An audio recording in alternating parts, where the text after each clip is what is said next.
ہم لائنوں پر کام کرتے ہیں اور ہماری جو ہے نا اس کو اجرت ہمیں پوری نہیں دی جاتی. 20-22 ہزار روپے میں ہم سے کام کروایا جا رہا ہے اور ہمارے ساتھ ظالمانہ سلوک کیا جا رہا ہے. ہم غریب پسے ہوئے طبقے کے مزدور ہیں, لہٰذا ہماری حکومت سے اپیل ہے کہ ہمارا حق ادا کرے. بجٹ کے دوران حکومت نے ہمارے سے وعدہ کیا تھا کہ ہم آپ کا کنوینس الاؤنس ڈبل کریں گے, باقاعدہ تحریری ایگریمنٹ میں شامل تھا, لیکن حکومت نے اس کو بعد میں وڈرا کر لیا IMF کے دباؤ میں آ کر.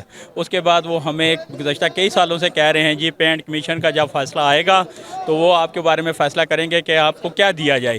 پے اینڈ کمیشن کی سفارشات آ چکی ہیں, گزشتہ کم سے کم 2 مہینے سے اوپر ہو چکا ہے وقت. حکومت اب بھی ٹال مٹول کا کام کر رہی ہے. ہمیں جو میڈیکل لونز دیا جاتا ہے وہ آج سے 10 سے 15 سال ہو چکے ہیں, کسی نے اس میں اضافہ نہیں کیا ہے. ہمارا بھی طالبہ ہے یہ فیڈرل گورنمنٹ کے تمام جو دوست رہ گئے ہیں ان کو بھی اپ گریڈ کیا جائے, اور جو 150% ایگزیکٹو الاؤنس باقیوں کو دیا گیا, کیا واقعی ملازم نہیں ہے؟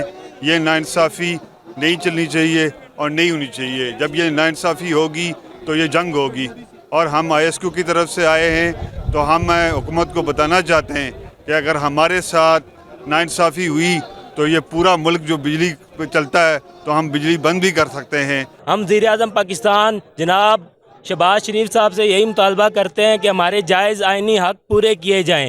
ہم ان سے ریکویسٹ کرنے آئے ہیں, یہاں پہ ہم کوئی جنگ خون خرابہ نہیں کرنے آئے. ہمارے جائز آئینی حقوق کو پورا کیا جائے. ہم یہاں سے چپ کر کے واپس چلے جائیں گے, نہیں تو جینا ہوگا, مرنا ہوگا, درنا ہوگا, دھرنا ہوگا. Medical allowance, house rent allowance اور کنوینس الاؤنس کی جو ریوائز ریٹ ہیں ان کے مطابق دیا جائے. آج ہم یہاں پر آئے ہیں وفاق کے جو وفاقی ملازمین کے جو ہمارے بھائی ہیں ان کی صرف اظہار یکجہتی کے لیے, اور ہمارا یہ 1 پوائنٹ جو ہے پے اینڈ پینشن کمیشن کی جو سفارشات ہیں ان کے مطابق جو ہے وہ تمام پورے ملک میں تمام صوبائی اور وفاقی ملازمین کو یہ جو ہے یہ اضافہ دیا جائے. انشاءاللہ جب تک ہمارے مطالبات کی منظوری نہیں ہوتی ہم یہ دھرنا جاری رکھیں گے, اپنے قائدین کی کال پہ لبیک کہیں گے, اور ہم کسی بھی صورت میں پیچھے ہٹنے والے نہیں ہیں, اور انشاءاللہ ہم مقابلہ کریں گے. ہمارے پے اینڈ پینشن کمیٹی کی سفارشات پر عمل کیا جائے. کتنی مہنگائی ہو گئی ہے, کس طریقے سے لوگ پس رہے ہیں مہنگائی کے اندر, لیکن ہماری سیلریز وہی کی وہی ہیں, ہمارے سیلریز کو نہیں بڑھایا جا رہا. حالانکہ ہونا یہ چاہیے کہ مہنگائی کے تناسب کے ساتھ سیلریز کو بڑھنا چاہیے, لیکن ہمارے لیے تو جو کچھ لوگ ان کے من پسند لوگ ہوتے ہیں ان کے لیے ایگزیکٹو الاؤنس بھی دیا جاتا ہے, لیکن باقی لوگوں کو چھوڑ دیا جاتا ہے.